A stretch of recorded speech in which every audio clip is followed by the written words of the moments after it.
Então a gente vai imaginar no seguinte formato, né?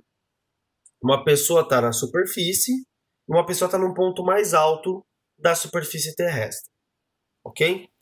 A gente vai ter que imaginar o que é pressão, qual é o conceito de pressão para a gente entender o que a gente chama de pressão atmosférica, tá? Quando a gente fala sobre pressionar algo, logo de cara a gente já tem que imaginar que tem uma força associada à aplicação de uma pressão, beleza? Porque a gente não consegue pensar em pressionar algo, alguma coisa, sem estarmos aplicando uma força sobre essa coisa, tá? Eu costumo relacionar isso daí mais ou menos com dor. Eu acho que é mais fácil de entender, né? Quando eu falo com dor, eu falo o seguinte: se vocês pegarem o lápis ou a lapiseira de vocês e olhar essa ponta e essa aqui, vocês podem pensar assim: bom, eu vou pressionar sobre o meu dedo a ponta do lápis, eu vou dar uma força. Eu senti uma dor. Agora eu vou virar o lápis e vou tentar projetar a mesma força com essa ponta agora. E você vai sentir menos dor, tá? O que eu mudei dessa ponta do lápis para essa parte do lápis é que aqui eu tenho um contato muito pequenininho com onde eu estou aplicando e aqui eu tenho um contato maior do que a ponta do lápis. O que isso significa? Isso significa que a região de contato da aplicação de força está diretamente ligada a quanto eu coloco de pressão naquela região do espaço, tá? Então, quando a gente pensa que quanto menor for o contato, mais dor eu sinto, eu posso pensar que quanto menor for o contato, maior será a pressão. Tudo bem? Então, quanto menor a área de contato com a superfície, maior será a pressão. Se está diretamente ligado à força, eu posso pensar em pressão como aplicação de uma determinada força numa determinada região do espaço. A gente descreve por uma determinada área, né? Olha lá. Uma determinada área. Então aqui nós temos já a nossa ideia equacionada de força. Força é de pressão, né? Pressão é qualquer força feita, seja uma normal, seja uma força-peso. Normalmente é a força-peso, tá? Aplicada a uma determinada região, a uma determinada área. Essa ideia ficou clara para todo mundo? Sim ou não? Sim? Ótimo. Então, o que eu consigo concluir com isso em relação ao que a gente estava discutindo sobre atmosfera? Bom, a atmosfera ela é formada por ar. E por mais que você não veja o ar, ele é um corpo, ele é formado de átomos. Só estão mais espaçados. Então, as moléculas que estão no ar, elas formam o que a gente chama de colunas de ar. E essas colunas de ar, elas vão ter alturas distintas dependendo da região que você está. Então, se a gente estabelecer um referencial de coluna de ar, vamos estabelecer um referencial, por exemplo, aqui, ó. Imagina que aqui é o limite. Então eu tenho ar aqui. A área de contato que vai sofrer a ação do peso dessa coluna de ar é como se fosse aqui a sua cabeça, o tamanho da sua cabeça, né? Então, se eu tenho uma pessoa aqui com a mesma cabeça da pessoa que está aqui, a mesma área de contato, eu consigo relacionar isso aqui, ó.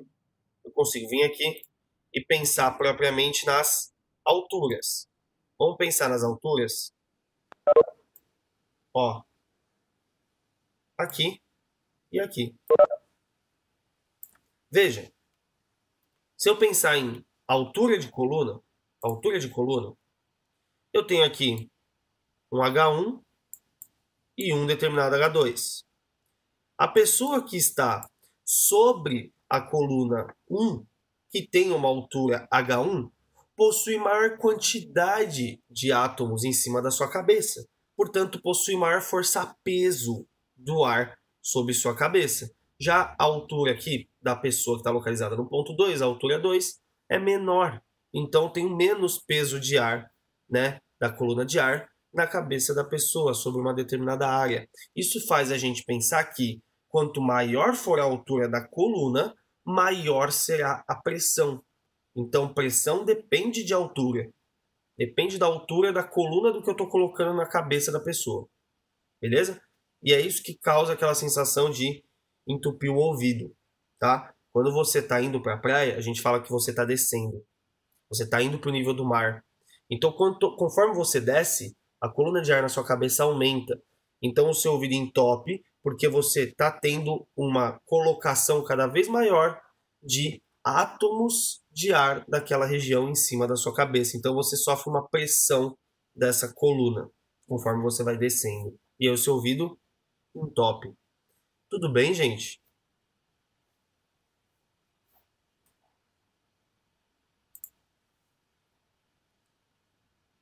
Falando.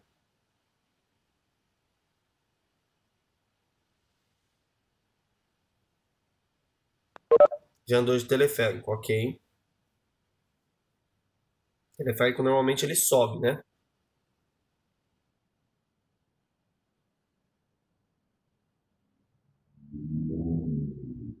Conforme você sobe, você vai reduzindo a coluna de ar sobre a sua cabeça. Então você vai tendo um alívio de pressão. Ambas as coisas, o aumento e a diminuição, causam esse efeito biológico, que aí na verdade é uma coisa que tem que ver já com a professora Ana, que é essa relação de entupir o ouvido. Então a causa é a variação de pressão, seja para mais, seja para menos. A consequência é o seu ouvido entupir. É uma reação biológica que você tem em relação a essa variação de pressão dos locais que vocês estão, tá bom? Um outro exemplo muito palpável que a gente encontra aí, não sei se vocês já andaram de avião. Deixa eu ver o que a Nathalie falou aqui, ela mandou uma pergunta, acho. Quanto maior a altura, maior a pressão, Nathalie. Por quê? Se você vai aumentando a coluna de ar, você vai aumentando o peso dela. Então você aumenta a força. E aumentando a força, aumenta a pressão matematicamente aqui, ó. Certo? Foi? A gente já fala das unidades de medida, tá? Estamos conceituando. Não sei se vocês já andaram de avião, mas o andar de avião, isso pelo menos acontece comigo, porque eu sou um ser que possui alto grau de catarro aqui nessa região, tá bom? E a gente sabe que os ossos dessa região do nosso crânio, do nosso rosto especificamente, são porosos, né? Eles são vazados. Então, pessoas que têm a sinusite aguda, muito afetada, vocês sentem muita dor de cabeça, porque o catarro ele entra nas porosidades do osso, né? Teve uma vez que eu estava viajando e aí, na verdade, eu estava voltando de viagem e aí o avião ele estava para pousar. Quando o avião ele começou o movimento de pouso, e assim, ele tem uma queda de altura muito grande num intervalo de tempo muito curto, né?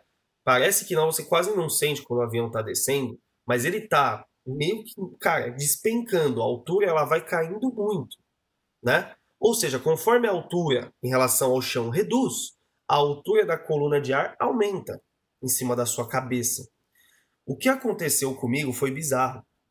Conforme o avião foi descendo, a pressão do ar foi tão grande na minha cabeça, e na época eu estava muito congestionado, que eu sentia o catarro sendo sugado os buracos de dentro do meu osso aqui. Eu estava sentindo como se tivesse umas agulhadas aqui na minha testa. Só por causa da diferença de pressão. Como se a coluna de ar na minha cabeça estivesse esmagando aqui o líquido que estava aqui. E aí eu comecei a sentir uma imensa dor de cabeça. Foi uma coisa assim, uma sensação horrível, horrorosa. De novo, tudo isso por causa do aumento da coluna de ar sobre a minha cabeça naquela situação. Então, pressão gerada por coluna de ar, a gente chama de pressão atmosférica. A pressão que a atmosfera faz sobre o indivíduo, tá? Lembrando, quanto maior a altura da coluna, maior a pressão. Isso é importantíssimo, tá? A gente, às vezes, vai pelo senso comum e acha que se a pessoa estiver no topo de uma montanha, a pressão é maior. Não sei por que que a gente pensa isso, mas conceitualmente está errado. É o contrário. Quanto mais alto, menos ar, portanto, menos pressão. Então aqui, galera, a gente relaciona isso daqui, chama isso de pressão atmosférica. a gente abrevia para P ATM, tá? A gente fala que a pressão atmosférica no nível do mar, como se o nível do mar fosse o nosso referencial, tudo que estiver acima do nível do mar vai ter uma pressão menor, tá bom? A gente fala que a pressão atmosférica no nível do ar é uma atmosfera. A gente fala que é um ATM, é o nosso referencial adotado. Então, nas condições normais de temperatura e pressão, vocês devem ouvir bastante isso na química, na CNTP, quando fala condições normais de temperatura e pressão, a gente está considerando essa pressão no nível do mar, que vale 1 atm, tá? E aí a gente tem outras duas unidades para que a gente possa analisar a pressão, que é a altura de coluna de mercúrio, que é mmHg, milímetros de mercúrio, e pascais, tá? Você vai falar, Emerson, mas qual que é a unidade no sistema internacional? Pascal. Por que Pascal é a unidade do sistema internacional? Porque Pascal ela é o resultado de outras duas unidades de medida que vêm da equação de pressão, tá? A gente sabe que força a gente dá em newtons, certo? Então isso aqui vai ser dado em newtons. Então, Nzão. A gente sabe que área a gente responde ela em metros quadrados. Então, aqui eu tenho um metro quadrado. Portanto, quando a gente fala de pressão, a gente tem que relacionar as duas unidades do SI que estão aí, que é Newton dividido por metro quadrado. Portanto, a gente fala que unidade de pressão é Newton por metro quadrado. Por porque está dividindo. Então, Newton por metro quadrado. Só que essas duas unidades relacionadas, elas correspondem à unidade Pascal. Então, qual é a correlação entre as duas? Quando eu falo que eu tenho 1 newton por metro quadrado de pressão, significa que eu dou 1 newton de força numa região que tem 1 metro quadrado de área. Ok? Entendeu essa relação? 1 newton de força para 1 metro quadrado de área. Eu falo que eu estou dando 1 pascal de pressão. 1 PA. 1 pascal de pressão. Newton por metro quadrado para pascal é 1 para 1. Beleza? Importante saber isso. Qual é a relação de ATM com Pascal? 1 ATM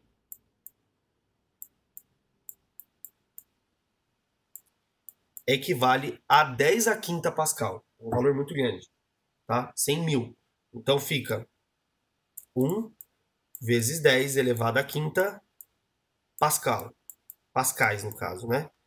Então 1 ATM é 1 vezes 10 a quinta PA, pascais. Essa é a relação que a gente tem. E qual é a relação que a gente tem com milímetros de mercúrio? Acho que é melhor mostrar a foto da apostila de vocês. Aqui, essa foto. Bom, aqui é um experimento do Torricelli, tá?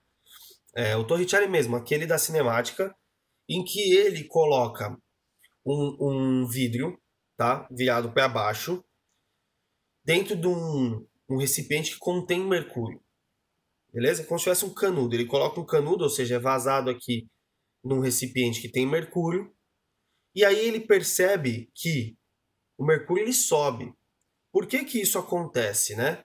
Veja, estão vendo aqui um entorno aqui é mercúrio e que isso aqui está aberto. Isso significa que ao redor desse recipiente eu estou tendo as colunas de ar empurrando o mercúrio para baixo nas laterais. Quando eu empurro o mercúrio para baixo nas laterais, ele tende a subir dentro do caninho, né? Porque eu estou empurrando, o único lugar que tem para ir é para dentro. E aí isso sobe e se estabelece numa altura. Torricelli fez isso, foi lá e mediu essa altura em milímetros, certo? Na verdade, ele mediu em centímetro e depois passou para milímetro. Deu 76 centímetros, que equivale a 760 milímetros de altura. Então ele falou, bom, uma atmosfera de pressão me dá uma altura de coluna de mercúrio de 760 milímetros. Então eu posso pensar na relação também ATM para milímetros de mercúrio. A gente pode falar também que um ATM corresponde a 760 mmHg. mm de milímetro, né? 760 milímetros de altura de coluna de mercúrio, que é o elemento Hg. Então aqui, galera, vocês têm todas as unidades de medida que vocês podem jogar uma na outra, né? Se um ATM é 10 a quinta Pascal, significa que 10 a quinta Pascal também é 760 mmHg. Você pode converter o que você precisar aqui, usando essas relações. Tá claro para todo mundo a ideia de pressão atmosférica, do cálculo de pressão das unidades de medida? Ficou alguma dúvida? Tudo bem? Beleza? Sim? Essa parte de pressão é mais de boa, quando começar os teoremas com um pouquinho mais complexo, mas nada muito fora do que vocês já sabem fazer. Tá? Então, posso apagar essa parte para a gente discutir o teorema de Estevan? Pode? Vou apagar então, galera.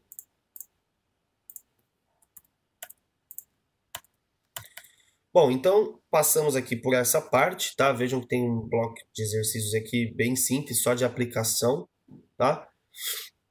O importante agora é estudar esse comportamento estático dos fluidos. É estudar como que o fluido se comporta dentro de um determinado recipiente de acordo com uma determinada análise que eu fizer, né? Então a gente vai estudar a estática do líquido, por isso que a gente chama esse tema de hidrostática, tá? Não vamos estudar dinâmica num líquido, só a parte estática dele. Então, para passar isso aqui para vocês, eu prefiro fazer da seguinte forma. Quero que vocês imaginem um determinado recipiente, tá? Então, imagina um recipiente. Vou fazer ele preto.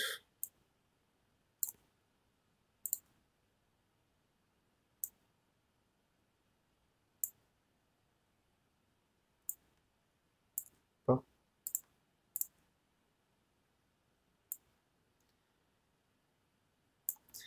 Agora, de acordo com esse recipiente aqui, o que eu quero que vocês analisem. Se eu colocar aqui uma determinada quantidade de água, tá? Até uma determinada altura, aqui, eu vou analisar como está a distribuição de forças desse líquido em relação às paredes do recipiente, tá bom?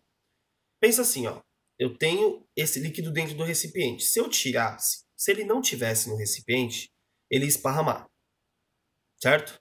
Então o recipiente ele sofre a ação das forças do líquido em todas as direções de sentido. Porque se eu soltasse, se eu tivesse como excluir aquele vidro dali, aquele líquido ia estar numa forma e ia esparramar. Não sei se vocês já viram, mas tem vídeos muito legais disso na internet, naquela super câmera lenta, balão de água estourando, que você consegue ver exatamente isso que eu estou falando. O cara estoura o balão, a água ela faz assim, ela tem a forma do balão, ela faz assim, ó. Ela espalha para todos os lados instantaneamente. E aí eu consigo concluir que aquele balão estava sofrendo ação em todas as direções de sentido. Beleza? Então, é uma análise que é plausível a gente fazer observando um simples fenômeno, tá? Então, de acordo com essa observação, eu consigo concluir o seguinte. Se eu tiver dois locais desse líquido, vou analisar dois pontos nesse líquido. Então, eu vou analisar um ponto aqui e um ponto... deixa eu aumentar esse ponto para ficar mais visível. Um ponto aqui e um ponto aqui, tá? E eu vou dar nomes para esses pontos. Eu vou chamar aqui de ponto A e aqui de ponto B. Se vocês tiverem curiosidade, dá uma olhada na apostila de vocês que ele divide por segmento. Ó. É melhor para visualizar. Tá? É melhor para você visualizar o que está acontecendo. Ao invés de eu tacar essa equação aqui para vocês, vamos entender essa equação. Vamos entender ela. Olha só. Daquele raciocínio que a gente teve em relação à coluna sobre uma determinada área, se a gente pensar que os pontos são regiões do espaço que estão sofrendo a ação dessa coluna de ar, eu vou pensar na altura dessa coluna sobre os pontos. Então, olha só. Temos uma coluna aqui, uma mini coluna sobre A e uma outra coluna sobre B. Ó, são bem diferentes. certo? Então eu tenho aqui um HA, uma altura sobre A,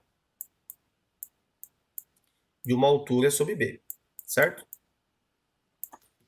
O que eu consigo inferir é o seguinte: eu tenho neste espaço aqui, ó, em vermelho, uma diferença, uma distância entre os pontos. E essa distância que eu vou colocar aqui como x, ela depende exatamente do que eu tenho, que é HB, menos HA, certo? E aí corresponde a esse teco. Como se eu pegasse o HB e tirasse uma parte. Sobe o x, essa parte que eu tiro é o HA. Essa distância entre os pontos x é a diferença das alturas. HB menos HA. Até aqui, todo mundo está acompanhando o raciocínio? Sim ou não? Então, você não pode chamar de delta porque você não tem um início e um fim. Entende? Você não está tendo uma análise de inicial e final. Você está tendo análise de dois pontos diferentes. Tá bom? Então, você não vai chamar de delta aqui. Você vai só pensar na diferença das alturas. Tá? Se você falar final e inicial, é como se eu tivesse pego o ponto e deslocado ele. Não, são dois pontos diferentes. Tá? Então, cada um tem sua característica.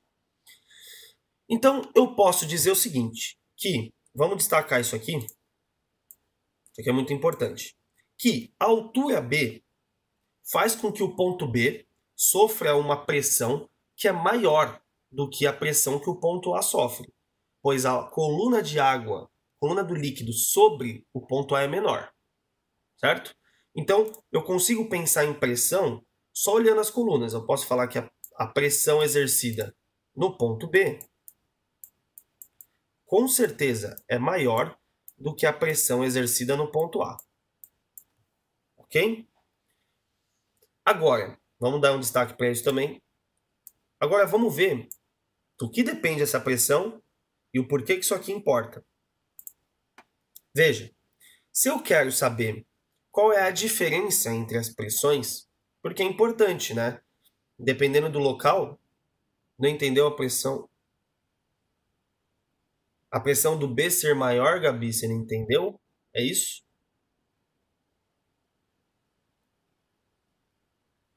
Ó, pressão é força sobre área. A área é o ponto. A força é a força-peso da coluna. Se o peso da coluna do B é maior que o peso da coluna de A, coluna de água, sobre os pontos A e B, o peso da coluna B é muito maior. Então a pressão em B é maior do que a pressão em A. Certo? Mesma ideia da coluna de ar, só com líquido. Tudo bem, Gabi? Sim ou não? Sim? Beleza. Por que é importante você saber essa diferença de pressão? Pensa no mergulhador. No mergulhador, ele vai até um determinado ponto e depois ele tem que voltar. Até quanto ele pode ir, de acordo com o cálculo de pressão, para ele pensar na oxigenação do cérebro dele. Entende?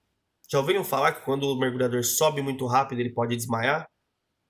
Pode faltar oxigênio no sangue dele? Outra reação biológica dessa diferença de pressão?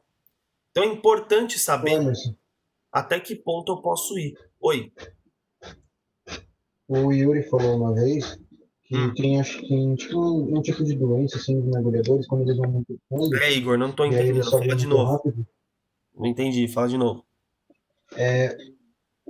O Yuri falou que Hum. tem como se fosse isso daí, os mergulhadores, que quando eles vão muito fundo e sobem muito rápido, ficam meio que tipo umas bolhas de oxigênio, aí eles morrem por conta disso.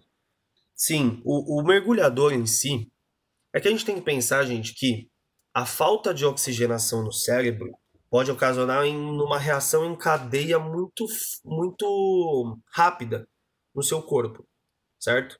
Porque o sangue ele está circulando o oxigênio no seu organismo. E o sangue circular oxigênio, ele leva esse oxigênio para os órgãos do seu corpo. inclusive o seu pulmão. Então, caso você não consiga ter uma oxigenação suficiente, você tem uma parada dos órgãos, do funcionamento dos órgãos. E essa falta de oxigênio pode ocorrer exatamente por essa diferença de pressão. Já viram, por exemplo, quando você mergulha alguma coisa muito rápido na água, que sobe um monte de uma bolha de ar, um monte de bolinha de ar? Já perceberam isso? Você já percebeu esse fenômeno? É muito sutil, mas isso acontece. Ou quando você joga alguma coisa muito rápida num líquido. O que acontece? O que você está colocando ali está exercendo uma força tão grande naquele espaço, que é um líquido, no caso, que você cria barreiras de ar. Você cria infusões de ar dentro daquele líquido. Isso faz com que o líquido não tenha mais um espaço completado por ele, tenham bolhas de ar. Então, o mergulhador subir muito rápido ou até descer muito rápido gera uma diferença de pressão muito grande que gera um aumento ou uma diminuição da coluna daquele líquido na cabeça dele muito grande, que faz com que possa ter essas bolhas de ar, que faz com que possa ter falta de oxigênio. Então é muito importante que ele saiba essa diferença de altura, da onde ele está até onde ele vai. Tudo bem? Sim?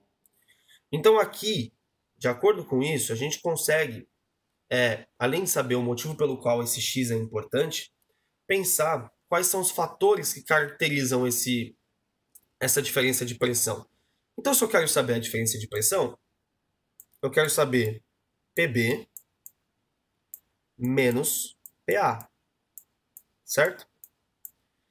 E PB menos PA vai depender de 3 fatores. Veja, eu mergulhar na água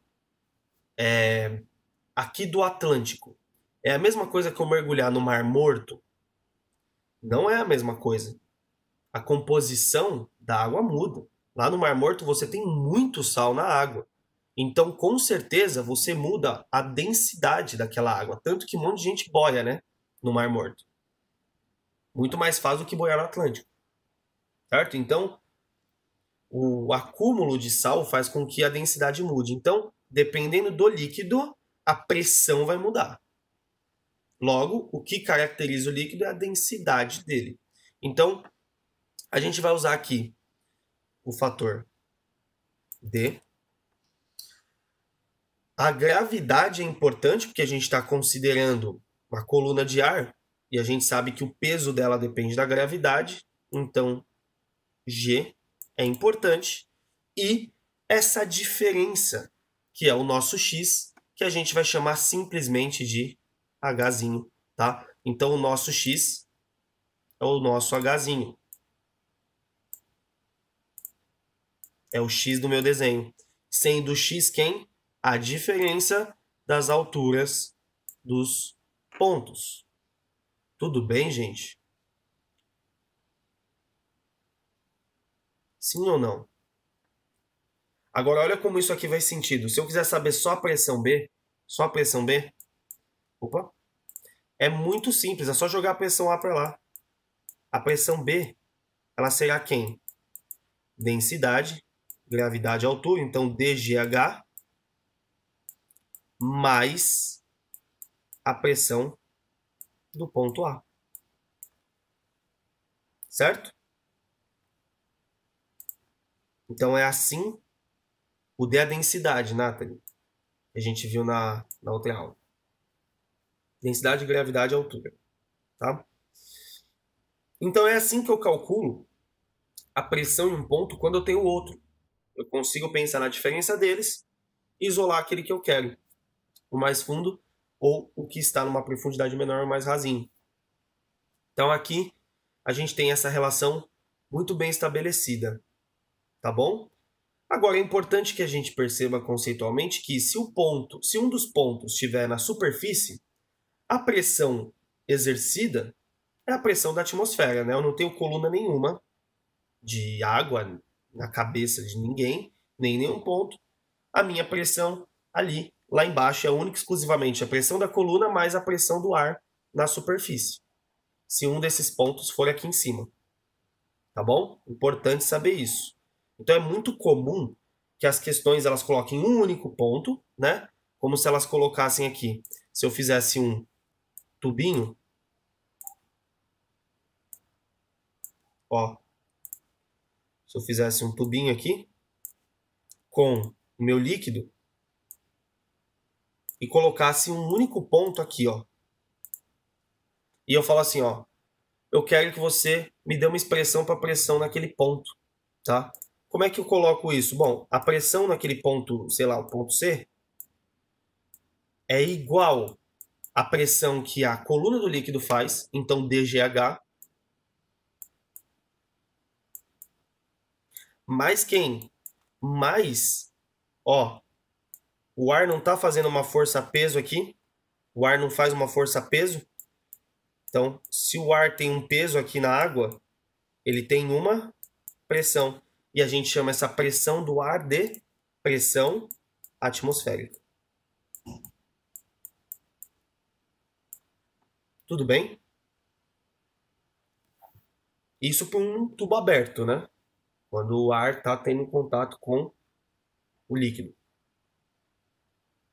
Alguma dúvida, galera? Não? De boa? Legal. Se vocês quiserem ver, gente, aqui tem vários exemplos, tá? Tem uns desenhos melhores aqui do que o meu, tá bom? Então, tem os desenhos melhores. Aqui fala sobre, ó, caso um ponto está localizado na superfície, esse P0 é a pressão atmosférica, tá? Que eu chamei de PATM lá, mas é a mesma coisa. Na volta, na próxima aula, a gente fala sobre as consequências do teorema, tá? E aí a gente vai ver essas coisas maravilhosas de tubinhos abertos, tubinhos fechados.